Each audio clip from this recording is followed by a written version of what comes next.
ایک صحابی ایسا بھی ہے جس نے کوئی نماز نہیں پڑھی، کوئی روزہ نہیں رکھا، حج نہیں کیا، کوئی زکوٰۃ نہیں دی، لیکن زمانے کے غوثوں سے افضل، ولیوں سے افضل۔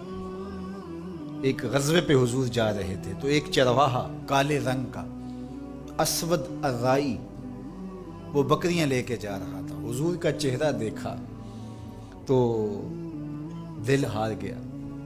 حضور نے دعوت دین دی۔ اس نے کہا کہ میں ان بکریوں کا کیا کروں، یہ تو میرے مالک کی ہے۔ تو کہا کہ تم قلعے کے دروازے پہ جا کے اندر ہانک دو، جب آخری بکری چلی جائے تو تم واپس آ جانا۔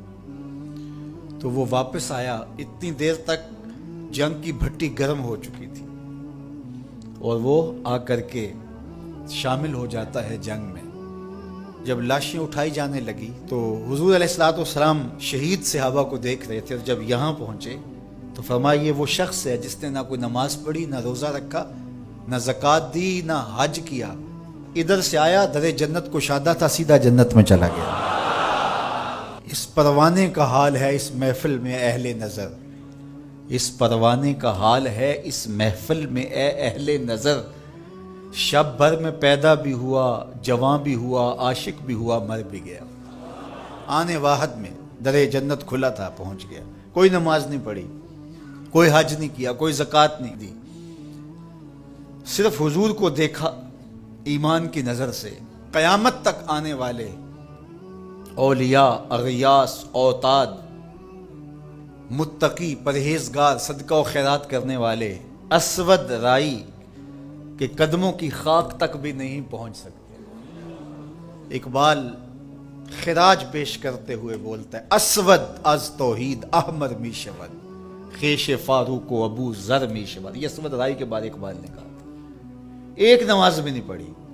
تو یار جس نے ایک نماز بھی نہیں پڑھی وہ تو اتنی عظمتوں کے معراج پہ پہنچا کہ کوئی اس کی عظمت کو چھو نہیں سکتا، اور جس کی راتیں سجدوں میں گزرتی تھی اور صحبت رسول کا نور بھی پایا تھا، اس نے تو کوئی صدقہ نہیں کیا، اور جس نے سارا گھر لا کے حضور کے قدموں میں ڈال دیا، اس نے تو ایک حج نہیں کیا، اور جس کو حضور خود 9 ہجری کے اندر بھیج رہے ہیں حاجیوں کا امیر الحجاج بنا کے، انہوں نے تو کوئی روزہ نہیں رکھا۔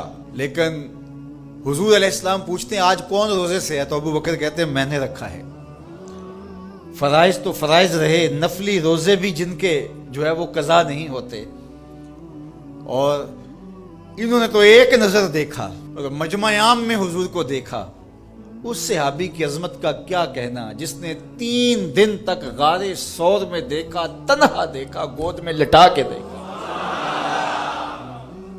کسی اور کو ساتھ شریک نہیں کیا۔ سانپ نے کہا میں نے آنا، کیا تو بھی نہیں آ سکتا۔ اللہ اکبر، مچل رہی ہیں شوخیاں دیدائے نیم باز میں، جاگ رہے ہیں پاسباں یار ہے خواب ناز میں۔ حضرت سیدنا صدیق اکبر نے جس طرح حضور کو دیکھا اور جس یکسوئی کے ساتھ دیکھا اور جس تنہائی میں دیکھا، تو میرے رب نے بھی ان کو حضور کا صحابی قرار دیا۔ اذ یقول لصاحبہ، تو حضرت سیدنا صدیق اکبر کی صحابیت نص قطعی سے ثابت ہے، اور قرآن کی نص سے ثابت شدہ صحابیت کا اگر کوئی انکار کرے تو وہ مسلمان نہیں ہو سکتا۔ قرآن نے ان کو صحابی کہا ہے، اذ یقول لصاحبہ، قرآن کی قطعی نص سے حضرت ابوبکر صدیق صحابی ہے۔